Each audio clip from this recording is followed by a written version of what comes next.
Bonsoir, bonsoir.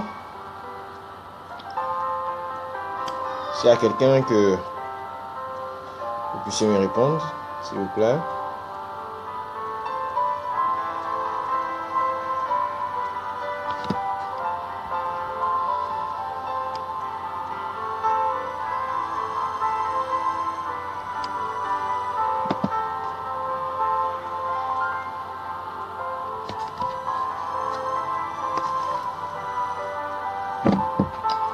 Alors, je suis là ce soir avec vous. S'il y a une personne qui me dise bonsoir.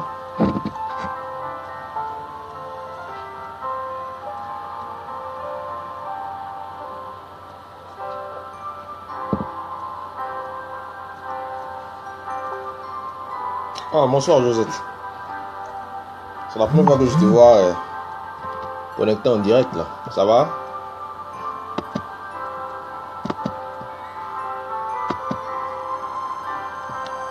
Ok. Bon. On va bientôt commencer.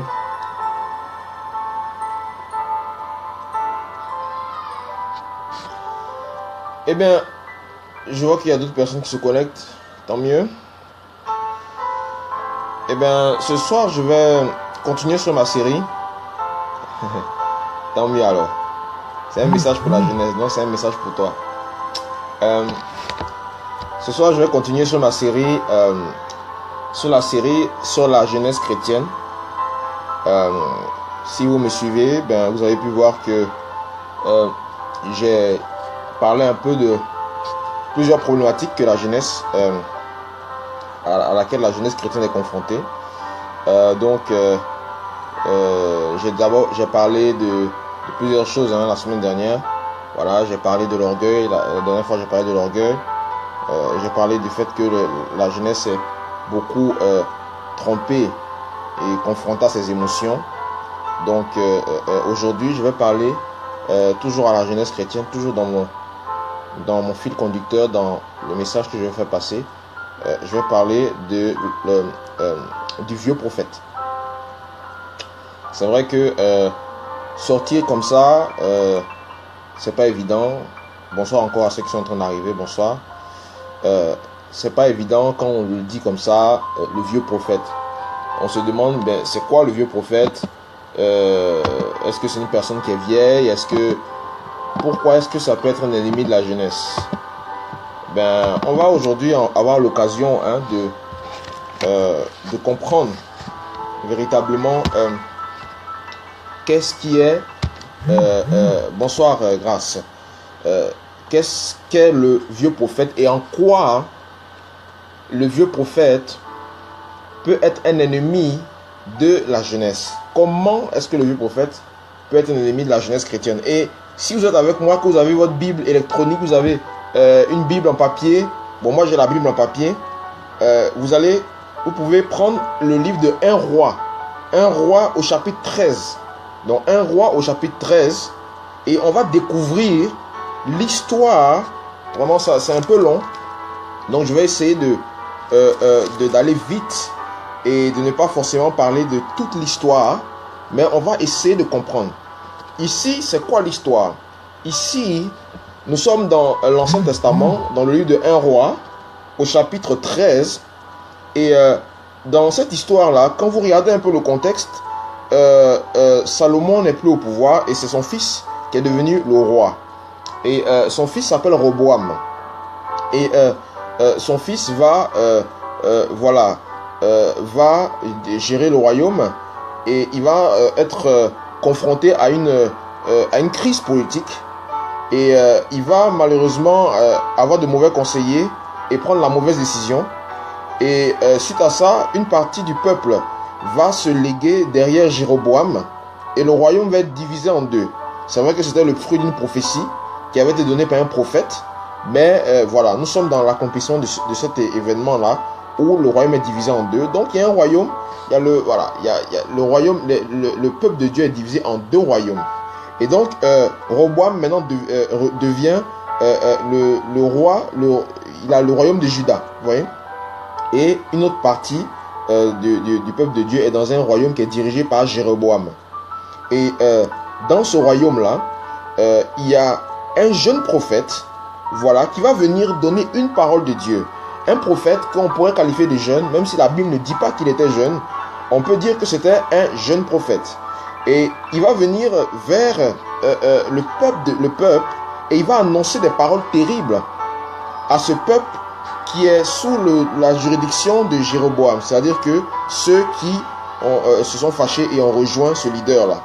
Donc la Bible dit, voici un homme de Dieu vint de Juda, par la parole de l'Éternel à Bethel, et Jéroboam se traînait près de l'autel pour faire fumer l'encens. Et il cria contre l'autel. Par la parole de l'Éternel, il dit, autel, autel, ainsi dit l'Éternel, voici un fils naîtra à la maison de David, Josias, et il offrira sur toi les sacrificateurs des hauts lieux qui font fumer de l'encens sur toi. Et on brûlera sur toi des ossements d'hommes. Et il donna en ce même jour un signe disant, c'est ici le signe que l'Éternel a parlé. Voici, l'autel se fendra et la cendre qui est dessus sera répandue. Et il arriva comme le roi entendait la parole de l'homme de Dieu, qu'il cria contre l'autel de Bethel, que Jéroboam étendit sa main dessus l'autel, disant, saisissez-le. Et sa main qu'il avait étendue contre lui sécha, et il ne put la ramener à lui, et l'autel se fendit, et la cendre fut répandue de dessus l'autel, selon le signe que l'homme de Dieu avait donné par la parole de l'Éternel. Et le roi répondit et dit à l'homme de Dieu, implore, je te prie, l'Éternel ton Dieu, afin vraiment qu'il lui rende, voilà, l'usage de ses mains. Et l'homme de Dieu pria pour lui. Et lorsqu'il a prié pour lui, là je suis en train de paraphraser, lorsqu'il a prié pour lui, il va retrouver l'usage de sa main. Et après vous allez voir, il dit, et le roi dit à l'homme de Dieu, viens avec moi à la maison, et rafraîchis-toi, et je te donnerai un présent. Et l'homme de Dieu dit au roi, quand tu me donnerais la moitié de ta maison, je n'irai pas avec toi, et je ne mangerai pas de pain, et je ne boirai pas d'eau dans ce lieu. Car il m'est ainsi commandé par la parole de l'Éternel, disant, tu ne mangeras pas de pain, et tu ne boiras pas d'eau, et tu ne t'en retourneras point par le chemin par lequel tu allais. Et il s'en alla par un autre chemin. Il ne s'en retourna point par le chemin par lequel il était venu à Bethel. Et là maintenant, vous voyez un peu ce prophète. Ce prophète est intègre. Ce prophète, il va donner des prophéties. Et lorsqu'il va prophétiser, le roi Jéroboam va se fâcher et va ordonner qu'on le saisisse. Et lorsqu'il va oser se lever contre l'onction de Dieu, voyez-vous, il faut faire attention. Lorsque vous vous levez contre l'onction de Dieu, contre un homme de Dieu qui est oint, vous vous levez contre l'onction. Voilà ce qui va lui arriver. Sa main va sécher. Comprenez? Sa main va sécher. Et l'homme de Dieu va prier pour lui et il va recouvrer l'usage. Il va recouvrir l'usage de ses mains. Comprenez? Et lorsqu'il va recouvrir l'usage de ses mains, il va essayer de corrompre cet homme de Dieu. Il va essayer de corrompre ce prophète. Et il va lui dire que voilà, je vais te proposer de manger avec moi, de te rafraîchir. Et voilà, et un certain nombre de choses. Et je vais t'offrir un cadeau. Et l'homme de Dieu va lui dire, même si tu me donnes la moitié de ta maison, sachant que c'était le roi, la moitié de la maison du roi, ce n'est pas une petite prairie, ce n'est pas une cabane, ce n'est pas un garage, c'est un domaine qu'on voulait lui donner. Et il dit non, même si tu me donnes la moitié de tout ça, moi, je ne vais pas venir manger avec toi de un, et ensuite, je ne vais rien prendre de toi, parce que le Seigneur m'a donné des instructions très claires, et dans ces instructions, je n'ai pas à venir manger avec toi. Donc il va rester intègre. Où est son intégrité? Vous voyez qu'il va rester ferme sur ses propos. Donc jusqu'à là, il est toujours quelqu'un de véritablement de concret. Il est toujours intègre. Il ne se laisse pas impressionner par le roi. Je ne sais pas, à ce moment-là, bon, c'est vrai que Jéroboam n'avait pas forcément un super bon témoignage par rapport à certaines choses, mais c'était quand même un roi et Dieu avait permis qu'il soit le gouverneur de ce peuple. Mais lui, il ne va pas obéir.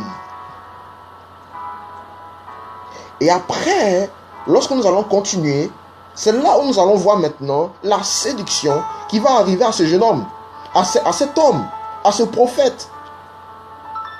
Et là, la Bible dit, et un certain vieux prophète habitait Bethel. Écoutez, et un certain vieux prophète, à partir du verset 11, habitait Bethel, et ses fils vinrent et lui racontèrent toute l'œuvre que l'homme de Dieu avait faite ce jour-là à Bethel. Donc il raconte à leur père, le vieux prophète, tous les miracles que Dieu a accomplis au travers de ce prophète. Donc vous voyez que c'est un vieux prophète. C'était un homme qui n'avait plus véritablement, qui n'était plus à la page. C'était un homme qui était reculé et qui se faisait raconter les exploits des autres. C'était un homme certainement qui avait eu peut-être un ministère glorieux dans le passé et qui était un peu véritablement en décadence et qui écoutait les actualités du royaume spirituel, parce que lui n'étant plus connecté véritablement à Dieu, il était devenu maintenant un spectateur. Et donc ses enfants vont lui raconter les choses qui sont passées dans le royaume. Regardez, et leur père leur dit, par quel chemin s'en est-il allé? Et ses fils avaient vu le chemin par lequel s'en était allé l'homme de Dieu, qui venait de Juda. Et il dit à ses fils, scellez-moi l'âne. Et il lui scellèrent l'âne et il monta dessus. Et il s'en alla après l'homme de Dieu et le trouva assis sous un térébinthe. Et il lui dit, es-tu l'homme de Dieu qui est venu de Juda? Es-tu l'homme de Dieu qui est venu de Juda? Et il dit, c'est moi. Et il lui dit, viens avec moi à la maison et mange du pain. Et l'homme de Dieu lui dit, je ne peux pas retourner avec toi. Donc il va, quand vous lisez encore, il va rester sur ses positions. Car il m'a été dit par la parole de Dieu, tu n'y mangeras pas de pain et tu n'y boiras pas d'eau. Et le vieux prophète va lui dire, moi aussi, je suis un prophète comme toi. Regardez comment les choses vont commencer à basculer.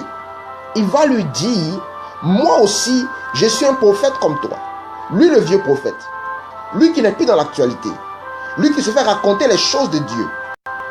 Il va venir voir ce prophète, motivé par la jalousie et le désir de vaine gloire.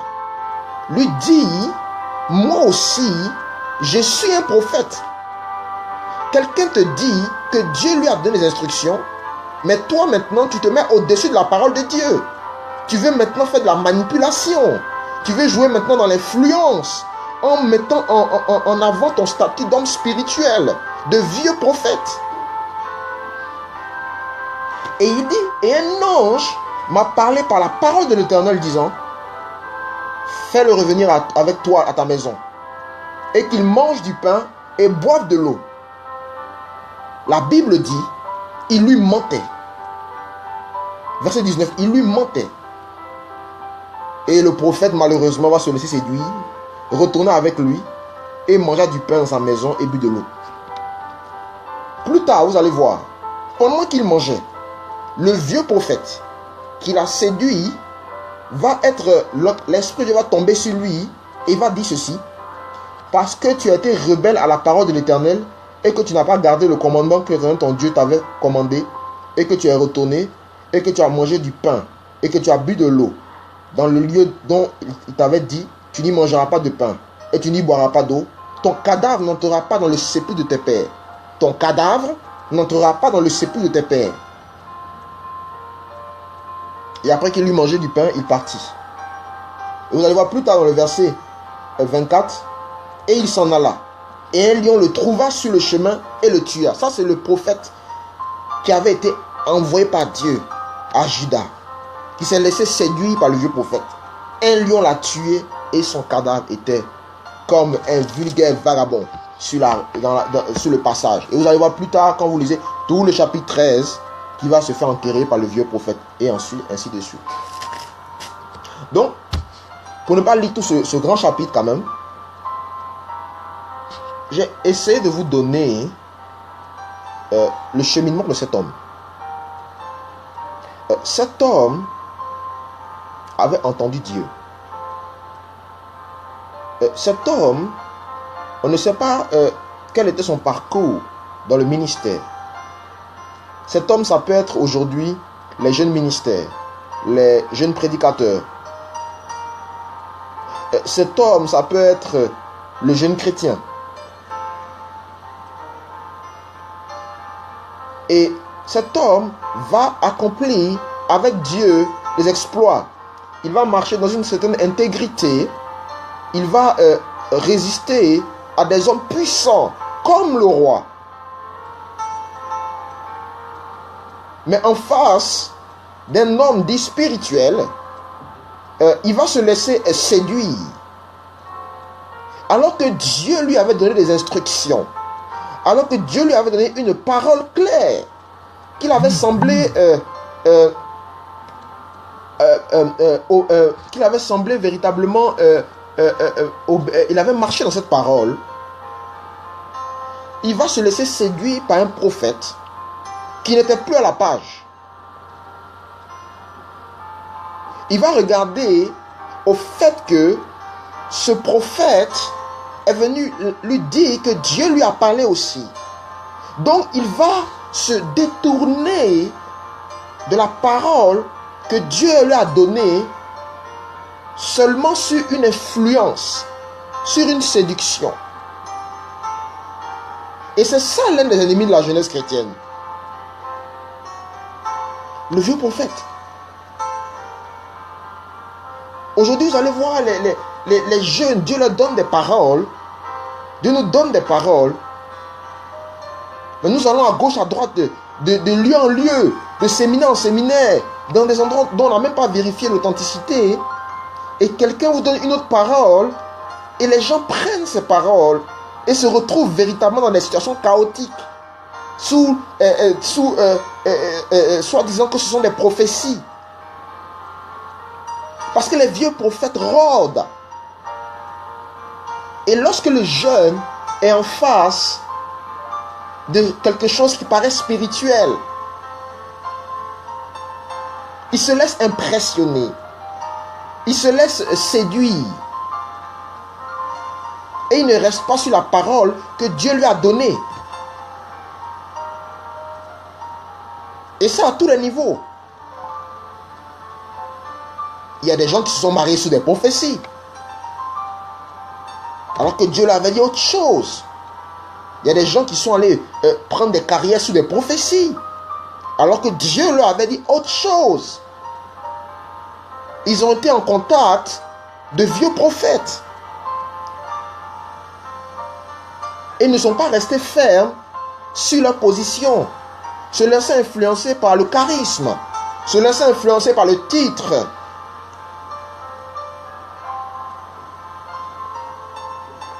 Ça, c'est un type aussi de séduction. Et vous ne pourrez pas accuser le vieux prophète. Parce que Dieu vous a parlé. Et vous allez voir que Dieu même va utiliser ce vieux prophète, va condamner ce jeune homme, cet homme de Dieu.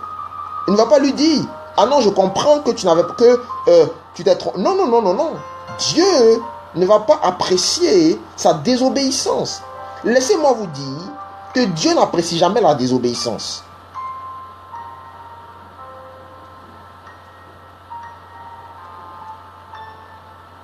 Il n'apprécie pas la désobéissance.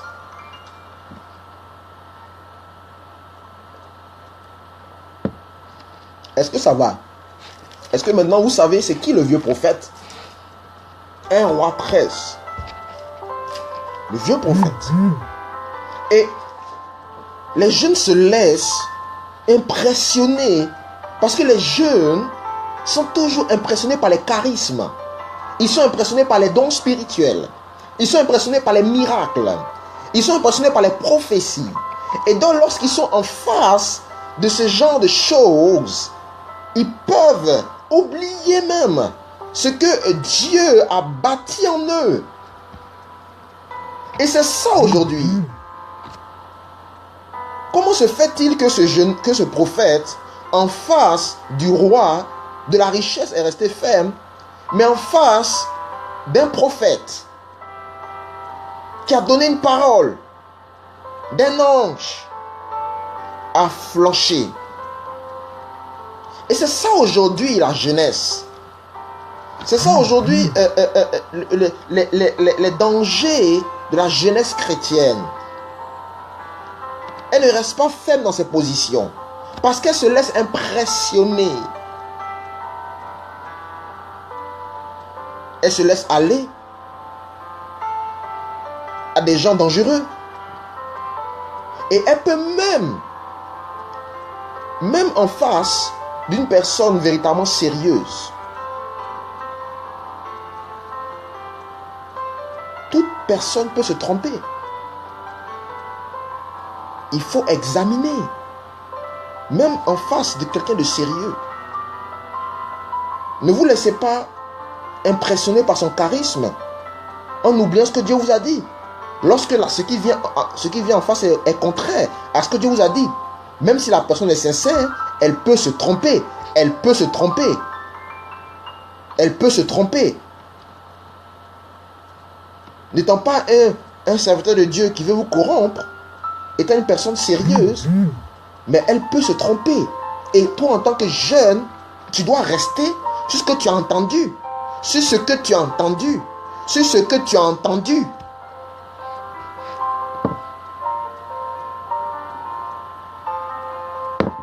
Regardez ce prophète. Il est mort comme un minable. Lui qui avait donné une parole devant tout un royaume. Lui qui avait parlé au roi. Qui était allé dans les sommets de l'autorité. Il s'est laissé séduire par un vieux prophète caché, en décadence, qui n'avait plus d'autorité spirituelle.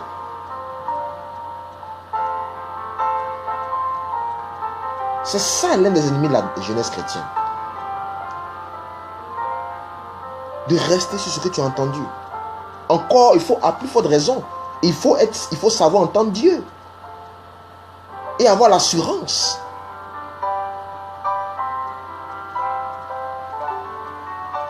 Faisons très attention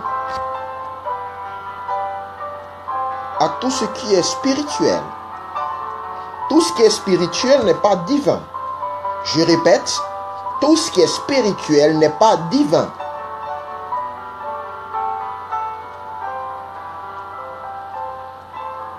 Toi qui es jeune qui me regarde, si le Seigneur t'a donné une parole,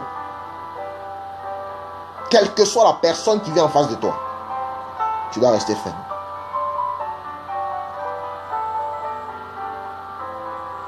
Ne te laisse pas impressionner par un charisme. Ne te laisse pas avoir par des faux prophètes.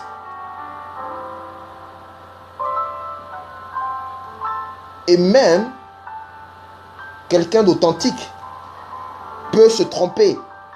Même un vrai prophète peut se tromper. Toi, reste ferme.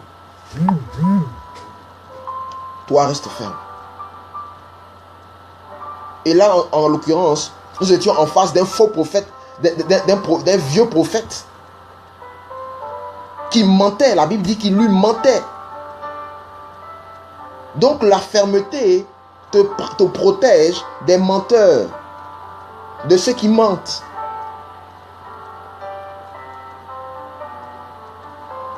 Je ne suis pas en train de remettre en cause le ministère de prophète. Attention. Parce que sur Internet, les gens aussi après prennent ce qu'on dit pour raconter du n'importe quoi. Je respecte le ministère prophétique. C'est l'un des fondements de l'Église. Mais nous devons avoir le discernement. Et toi, en tant que jeune chrétien, en tant que jeune ministère, en tant que jeune prédicateur, tu dois rester sur ce que tu as vu et entendu de Dieu. C'est ça qui est important. Tu ne dois pas te laisser impressionner par un charisme. Tu ne dois pas te laisser impressionner par un ministère. Mais tu dois développer l'assurance de ta relation excellente avec Dieu. C'est pour cela que toi, en tant que jeune chrétien, tu dois savoir entendre Dieu. Et entendre Dieu, ce n'est pas une question d'émotion. Entendre Dieu, ce ne sont pas des frissons. Entendre Dieu, ça se passe dans ton cœur, dans ton esprit. Ça se passe dans ton cœur, dans ton esprit. C'est une révélation de Dieu. Qui n'est pas forcément l'œuvre d'un grand bruit. Mais elle peut venir dans la douceur. J'ai fait des vidéos, plusieurs vidéos, où j'ai parlé de comment entendre Dieu, de comment reconnaître la voix de Dieu. Si tu as du mal à reconnaître cette voix, je t'encourage à aller sur ma page Facebook Franck Kwame et à suivre les vidéos. Reconnaître la voix de Dieu. Aller sur ma page YouTube, à suivre ces vidéos qui vont t'aider à examiner les différentes manières dont Dieu parle. Il y a plusieurs façons. Parce que dans la Bible, dans le livre de Job, la Bible dit que Dieu parle une fois. Dieu parle deux fois. C'est nous qui ne prenons pas garde. Dieu parle tantôt d'une manière, tantôt d'une autre, selon les versions. Donc Dieu parle, Dieu parle, Dieu parle. Regardez comment ce prophète-là a fini. Un homme puissant. Et c'est ça les jeunes. Ils font des exploits avec Dieu. Ils font des choses. Mais ils se laissent avoir. Dans ses subtilités. Dans ses subtilités. Dans ses subtilités. Ils se laissent avoir dans ses subtilités. Parce qu'ils aiment les choses. Ils aiment les choses spirituelles. Et dès lors qu'on parle de spirituel, alors le cœur en même temps s'ouvre sans aucun discernement. Son cœur ne s'est pas ouvert devant la richesse. Mais son cœur s'est ouvert devant une fausse prophétie. Est-ce que vous me suivez? Son cœur ne s'est pas ouvert devant la richesse du roi. Mais son cœur s'est ouvert devant une fausse prophétie.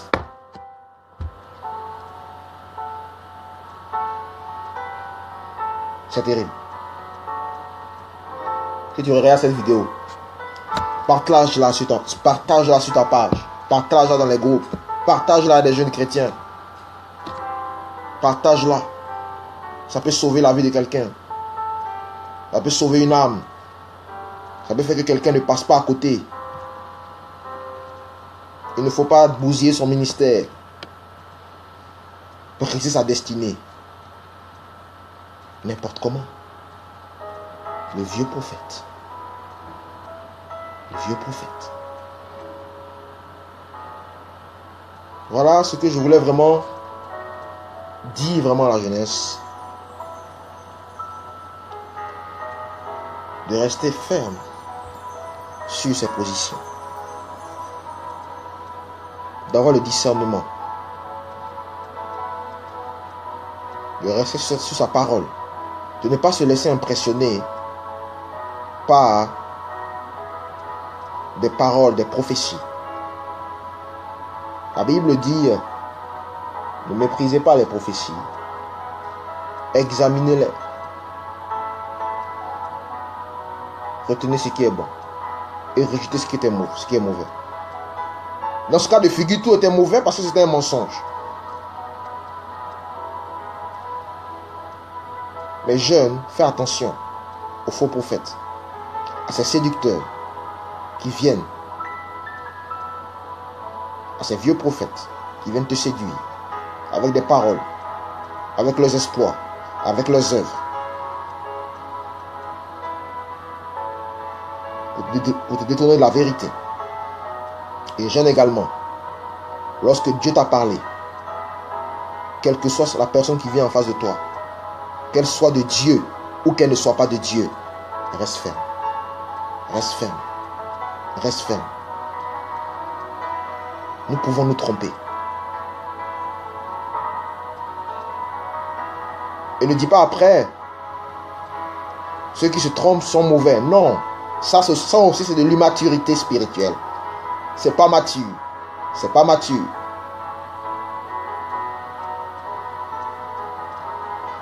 Il faut aller vers la maturité. Il faut aller vers la maturité. Alors, j'espère que cette vidéo vous a fait du bien. Je vais vraiment vous inviter toujours à la partager. Est-ce qu'il y a des personnes ici qui ont été vraiment bénies? Faites-moi signe. Faites-moi signe. Avant qu'on se laisse, faites-moi signe.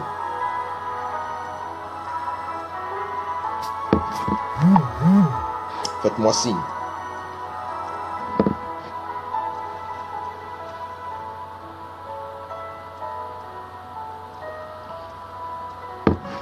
Vous êtes là?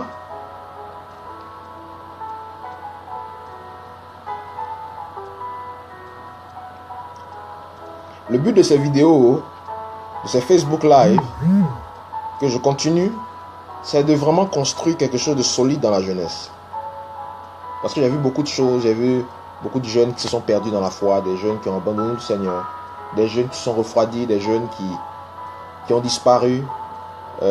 J'ai ce fardeau là pour la jeunesse chrétienne et pour la jeunesse en général, qui est vraiment forte, mais en même temps qui a certaines faiblesses que la parole de Dieu peut véritablement travailler. Ces vidéos sont là pour construire une maturité dans la jeunesse. Parce que dans les temps de la fin, le Saint-Esprit utilisera puissamment la jeunesse. Et ça, j'en suis convaincu. Personne ne pourra m'enlever cette conviction. Personne. Et c'est pour cela que, véritablement, je vais continuer de faire ces vidéos. Vraiment, parler à la jeunesse. Construire des choses dans la jeunesse. Construire vraiment des valeurs. Des valeurs de la Bible. Des valeurs de la Bible. Pas des valeurs qui viennent de moi, mais des valeurs de la Bible. Dans la jeunesse.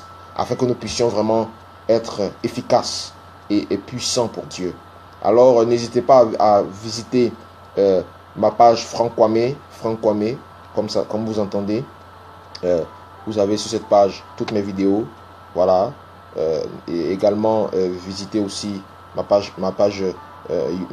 compte YouTube où vous avez toutes les vidéos dont je vous ai parlé. Sur comment entendre la voix de Dieu, les différentes façons d'entendre la voix de Dieu. Plein de vidéos. Et comme je dis, la plupart de ces vidéos de Facebook Live sont remis sur la chaîne YouTube. Voilà, pour que les gens puissent la voir. Alors, je vous remercie. Je vous bénis aussi.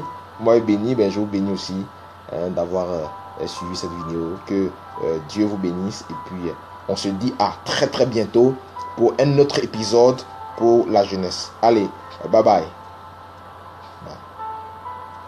Au revoir Josette, au revoir Grâce, au revoir à toutes les personnes, au revoir à Suzanne, au revoir à Dioko, toutes les personnes qui m'ont suivi. Que Dieu vous bénisse. Bye bye.